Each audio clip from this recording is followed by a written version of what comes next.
Pernah gak sih kamu bingung? Gimana sih komputer-komputer ini bisa ngobrol satu sama lain? Bahkan komputer dapat melintasi printer untuk nyetak berkas atau bahkan ngobrol alat elektronik lainnya.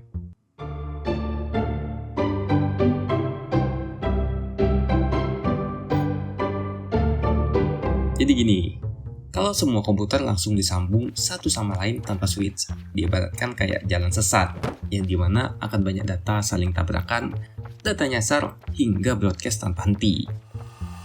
Nah, disinilah si switch datang jadi pahlawan, yang akan mengatur semua lalu lintas di dalam jaringan kita.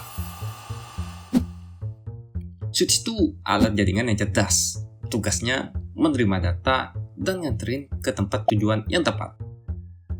Misalnya, komputer A mau kirim file ke komputer B, switch bakal cek alamat tujuan dan kirim data langsung ke komputer B.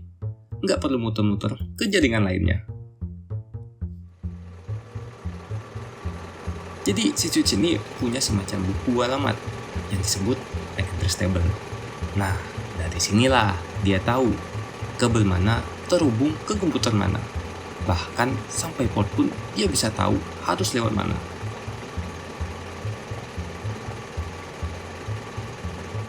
Nah, dari buku itulah si switch mengarahkan pengiriman data dengan tepat dan akurat di dalam jaringan kita.